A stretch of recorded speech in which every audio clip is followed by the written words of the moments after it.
Everyone. বহুদিন পর একটা কথা বলতে এলাম। আমি একটা ভিডিও দেখেছি, সেই ভিডিওটা থেকে আমার কিছু জিনিস রিয়েলাইজ হলো এবং সেই রিয়েলাইজেশনটা দিয়ে আমি নিজের লাইফটাও পেরিয়েছি। আমি নিজের যে বয়সটা থেকে স্কুল কলেজের গন্ডিগুলো পেরিয়েছি এবং যা যা ভুল আমার হচ্ছে বলে মনে হয়েছে সেগুলো নিজে নিজে রিয়েলাইজ করেছি। সেগুলোর ক্ষেত্রে আমি সেই সময়েও বুঝেছিলাম এবং এখনো বেশ কিছু ভাই বোনদের দেখে বুঝতে পারি, বেশ কিছু বাচ্চাদের দেখে বুঝতে পারি এবং সেটা থেকে আমি কিছু কথা বলতে এলাম। আমি জানি না আমার মেসেজটা কতদূর কতজনের কাছে পৌঁছবে, অথবা যারা আমায় পছন্দ করেন না তাদের কাছে পৌঁছলেও তারা কতদূর কাজে লাগাতে পারবেন, তবে এটা সবার জন্য। একটা কথা বলবো, প্রত্যেকটা বয়সের একটা ধর্ম থাকে। আমি এখন বিশাল এজের জায়গায় গিয়ে পৌঁছইনি, আমারও অনেক ভুল হতে পারে এবং বিশাল মানে এজ বেড়ে গেলেও সেক্ষেত্রেও মানুষের ভুল হয়। মৃত্যু মানুষ নানান রকম ভাবে ভুল করে আসে, ইমোশনালি নানান ভাবে চিট হয়ে ভুল করে আসে, তো সেগুলো তো বাদই দিলাম। কিন্তু আমি ছোট বয়সের এবং বাড়ন্ত বয়সের যে ভুলটার কথা বলছি সেটা হচ্ছে যে মানুষ যখন ছোট থেকে বড় হয় সেই সময় নানান ভুলের মধ্যে দিয়ে যায়। কিছু কিছু এমন ভুল থাকে যেগুলো বাবা মা দেখতে পায়, বাবা মা বুঝতে পারে, বাবা মা বোঝায় সন্তানকে এবং বোঝানোটা কম হয়, সেখানে শাসনটাই বেশি হয়, চেঁচানোটা বেশি হয় এবং প্রচুর পরিমাণে তার উপর প্রেসার ক্রিয়েট করা হয়, যেটা বাবা মা নিজেরাই রিয়েলাইজ করতে পারে না। আলটিমেট টাইমে বাবা মার এটাই টার্গেট থাকে যে আমাকে ওকে চুপ করাতে হবে, আমার কথাটাই এখানে চলবে, এটা তৈরি হয়। যার জন্য কি হয় যে একটা ইগোর লড়াই তৈরি হয়।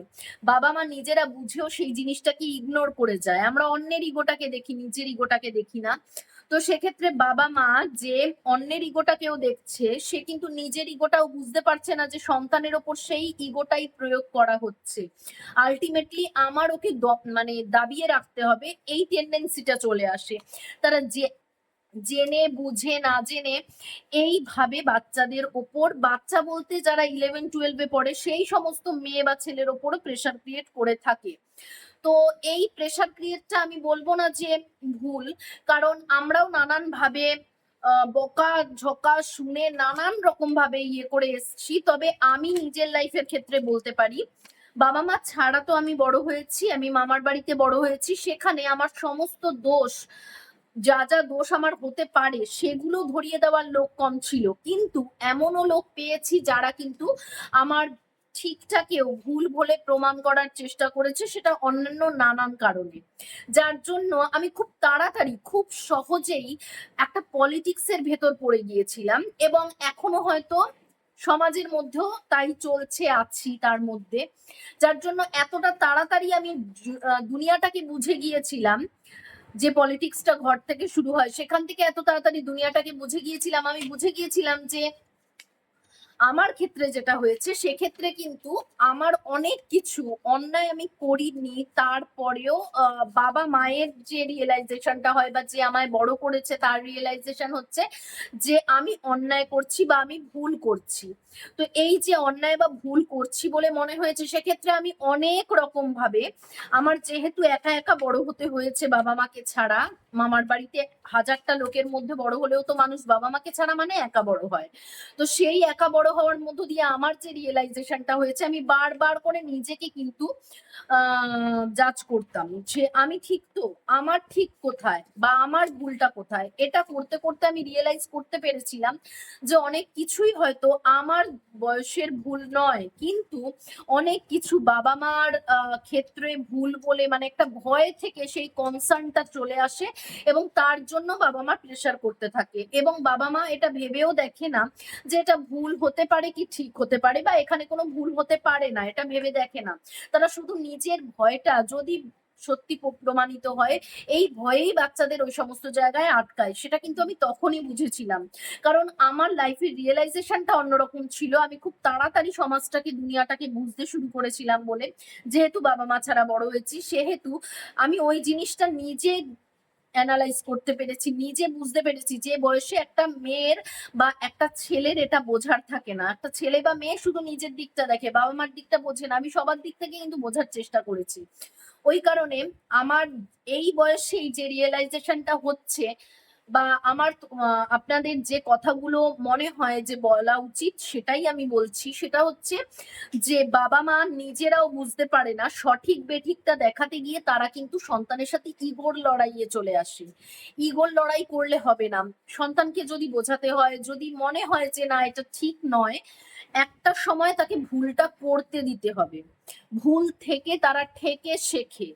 আমার 2 বাচ্চা, তারা অনেক ছোট, তাদের যদি কোনো ভুল হয় আমি 2-3 বার তাদেরকে বলি, প্রেশার ক্রিয়েট করি না। কিন্তু যখন দেখি যে তাদের মনের মধ্যে ওটা রয়েছে যে তারা ওটাই করবে, তখন আমি বলি যে ঠিক আছে তুই ভুলটা করে এসে তখন আমাকে একটু জানাস যে হ্যাঁ তুই ভুল করেছিস।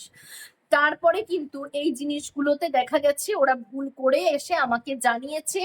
আমার বড় ছেলে তো জানিয়েছে যে এটা হয়েছে, তখন আমি বলেছিলাম যে আমি কিন্তু তোকে এটা বলেছিলাম। তখন ও সহজেই বুঝে যায় এবং সেকেন্ড টাইম সেই ভুলটা করে না। আমি জানি না এটা পরবর্তীকালে কতদূর প্রয়োগ করতে পারবো, কারণ দুনিয়া খুব তাড়াতাড়ি চেঞ্জ হচ্ছে, খুব তাড়াতাড়ি এগোচ্ছে। ও হয়তো আরো ওই সমস্ত দিকে ডেসপারেট হতে পারে, তখন আমি ওকে আটকাতে পারলাম না, এটাও হতে পারে। কিন্তু তবুও বলবো যে এইটা সব সময় ট্রাই করা উচিত যে 1-2 বার অন্তত ওদেরকে ভুলটা করতে দিই।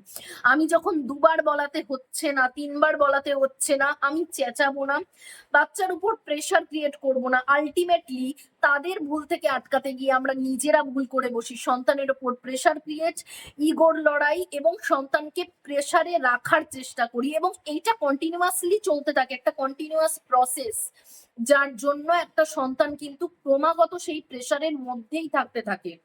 আমরা ভাবি এবং সারা দুনিয়ার যারা আমাদেরকে সাপোর্ট করে বড়রা, তারাও ভাবে যে বাবা মা একদম ঠিক করছে, তারা খুবই একদম ভালো কাজ করছে।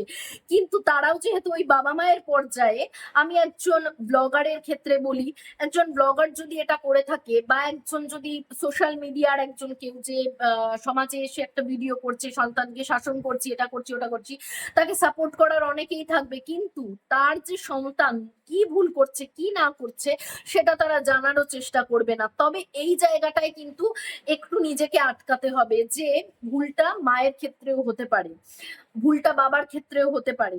আর সেক্ষেত্রে আমাদের যদি ভুল নাও থাকে বাবা মায়ের ক্ষেত্রে, আমরা কিন্তু ওই যে প্রেশার করে তাকে ওটা করাবো বা প্রেশার করে ঠিকটাই করাবো করতে গিয়ে আমরা নিজেরা ওর থেকে বেশি ভুল করে বসি, ওকেই প্রেশারে রেখে দিই, ওকেই প্রেশারের মধ্যে চালনা করি। আর এই কারণে এটা অনেক বেশি সেনসিটিভ, এবং তার জন্য আমি একদমই বলবো না যে বাচ্চাকে মারা ধরা উচিত না, যে বয়সের যে কাজ মেরে ধরেও অনেক সময় বড় করতে হয়। কিন্তু যেটা আমার মনে হয় যে এইটা তুমি করতে পারো না, একটা এমন একটা এজ, যে এজে মেয়ে বাইরে পড়তে যাবে, ছেলে বাইরে পড়তে যাবে, তখন সে যদি কোনোভাবে খারাপ কিছু আমার মনেও হয়, তাকে আমি একটু ঠেকে শিখতে দেব। আর এইটুকু ধৈর্য যদি বাবা মা হিসেবে আমাদের না থাকে তাহলে আর কিছু করার নেই। তাহলে বাচ্চাদের ওই প্রেসারে রেখে করানোটা এবং পরবর্তীকালে সে ওই প্রেসারটাকে ছিন্ন ভিন্ন করে বেরিয়ে উচ্ছৃঙ্খল হয়ে যাওয়াটা আমাদের মেনে নিতে হবে। সন্তানের উচ্ছৃঙ্খলতাটা যদি আমাদের মেনে নিতে না হয় বা উচ্ছৃঙ্খল না হোক সেটা যদি আমাদেরকে চাইতে হয়, এটাই যদি আমাদের কাম্য হয়, তাহলে একটা লেভেলে ওদেরকে ভুল করে শিখতে দিতে হবে। ঠিক আছে, সেই ক্ষেত্রে আমি কত ভালো মা কত ভালো বাবা, আমার ইগোটাই বড় করতে হবে ওটা দেখতে। ওইটা যারা দেখে এবং তাদেরকে যারা সাপোর্ট করে, সন্তানের কিছু হয়ে গেলে তারা কিন্তু সাপোর্ট করতে তখন আসবে না।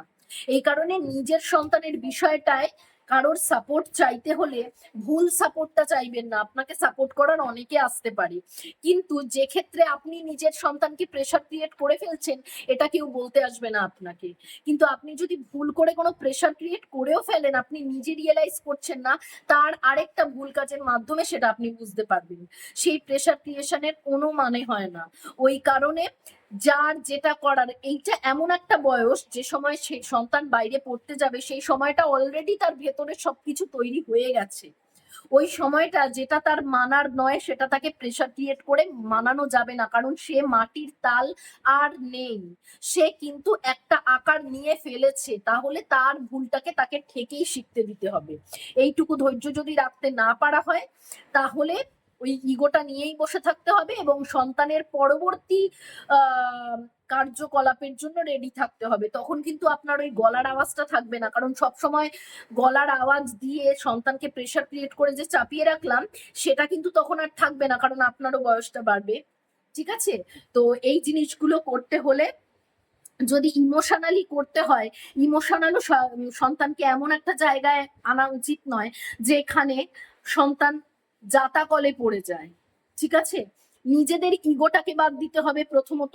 দ্বিতীয়ত হচ্ছে, অপরকে যখন কিছু আমি বলবো সেই জায়গাটায় আমাকে এটা মাথায় রাখতে হবে যে আমি আমার সন্তানের দিকটা কতটা বুঝতে পারছি, এবং সন্তানের দিক যদি বুঝতে পেরেও তার ভুল হচ্ছে বুঝতে পারি, তাকে ভুলটা করতে দিতে হবে, তাকে ভুল করে ঠেকে শিখতে দিতে হবে। সেখান থেকে সে যতটা শিখবে, সে প্রেশার ক্রিয়েশনে কিচ্ছু শিখবে না, কারণ সে আর মাটির তাল নেই। ঠিক আছে? এটা নিজের মধ্যে নিজেকে বোঝাতে হবে। আর এই ভুল ধারণা থেকে বেরিয়ে আসতে হবে যে সে তো এখনো মাটির তাল, তাকে খাইয়ে দিতে হবে, তাকে ধরে ধরে পড়তে দিয়ে আসতে হবে, ধরে ধরে নিয়ে আসতে হবে।